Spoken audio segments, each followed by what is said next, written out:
कसं एक आनंद आहे आपल्या तालुक्यातील मुलींचा. आपल्याला माहिती आहे की त्यांना शाळेचं आणि त्यांचं येण्या जाण्याचं अंतर 3 किलोमीटर 4 किलोमीटर असतं, त्यामुळे मुलींना खूप शाळेमध्ये येण्या जाण्याचा त्रास होत होता आणि या मुलांना त्यांचा त्रास वाचावा, या मुलींना कुठेतरी मदत व्हावी यासाठी आमच्या भगवानराव भरणे प्रतिष्ठानचे अध्यक्ष अनिकेत भरणे आणि श्रीराज भरणे यांनी तो पुढाकार घेतला आणि त्याला सगळ्या आमच्या इतरांनी पण सगळे HDFC बँक असेल किंवा इतर सगळ्यांनीच त्यांना मदत सहकार्य केलं. आज 1500 सायकलीचं वाटप आपण त्यांना केलेलं आहे, अजूनही भविष्यामध्ये आपल्याला करायचंय. आणि मागच्या 2 महिन्यापूर्वी आपल्याला माहिती आहे खूप मोठा अपंगाचा कार्यक्रम घेतला, अपंगाचं साहित्य वाटपाचा कार्यक्रम घेतला, त्याला पण खूप लोकांनी सहकार्य मदत केली, लोकांनी त्यामध्ये सहकार्य केलं आणि खूप मोठी मदत आपल्या इंदापूर तालुक्यामध्ये या निमित्तानं सर्वांना झाली.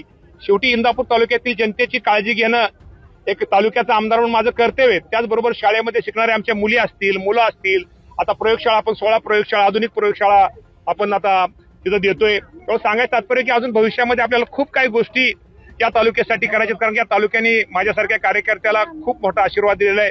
त्यामुळे माझं कर्तव्य आहे की या तालुक्यातील जनतेबरोबरच इथल्या मुला मुलींची काळजी घेणं.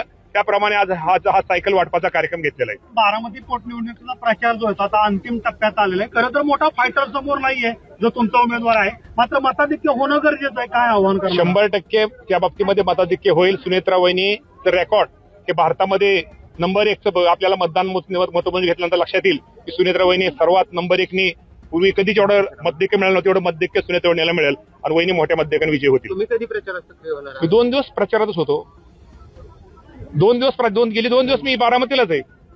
सांगता सभा होत आहे 21 तारखेला, कोणाकोणाची उपस्थिती राहणार? देवेंद्र फडणवीस साहेब येणार आहेत.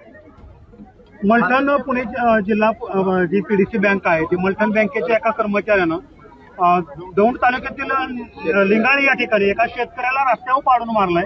खरं तर तो शेतकरी बँकेचं कर्ज घेण्यासाठी तिथे गेला होता, मात्र त्या अधिकाऱ्याकडून त्या ठिकाणी ते शेतकरी समाधान झालं नाही, त्यांनी वरिष्ठाकडे तक्रार केली आणि याचा राग मनात धरून त्या शेतकऱ्याला मारलं. त्या ठिकाणी रस्त्यावर या बाबतीमध्ये मला काय मी अजून माहिती घेतली नाही. माहिती करून निश्चित प्रकारे जो कोण चुकल त्याला त्याच्यावरती कारवाई केली काय निलंबन करणार त्या कर्मचाऱ्याला? नाही, चुकल दोषी कोण आहे त्याचा त्या बँकेत तो कार्यक्रम झालाय का, बँकेत ती मारहाण झाली का, बँकेच्या बाहेर काय झालंय हे आता ते तपासलं जाईल. तपासल्यानंतर ती योग्य निर्णय घेतला जाईल. बँकेच्या बाहेर जरी झाला असला तरी तो जबाबदार अधिकारी आहे. आपण आता या ऐका ना, आता मी माहिती घेतल्याशिवाय मला ते आज बोलणं बरोबर नाही. कर्जमाफी शेतकऱ्यांच्या बाबतीमध्ये लवकरच निर्णय होईल. माझ्या शेतकऱ्यांना कर्जमाफी ही देवेंद्र फडणवीस साहेब, एकनाथजी शिंदे साहेब, सुनेत्रा वहिनी पवार आणि दिवंगत अजितदादा पवार साहेबांनी पाहतानाच हा निर्णय झालेला आहे. त्यामुळे लवकरात लवकर आमची कर्जमाफी शेतकऱ्यांना दिली जाईल. अगोदर होईल. आता शेवटी अवकाळी हवामान, शेवटी शेतकऱ्यांचं नुकसान होतंय. शेवटी शेतकऱ्यांचे नुकसानीचे पंचनामे, पिकाचे पंचनामे करून लवकरात लवकर पंचनामे करून त्या शेतकऱ्याला कशी मदत करता येईल तो करण्याचा प्रयत्न राज्याचा कृषी मंत्री म्हणून मुख्यमंत्री महोदयांनी आम्हा सर्वांना सूचना दिलेल्या आहेत. लोकसभेमध्ये विधेयक जे आहे जे महिला 21% आरक्षण असेल ते नामंजूर झालं. मोदी सरकारनं खरं तर महिला विधेयक मंजूर व्हायला पाहिजे. ठीक आहे, धन्यवाद.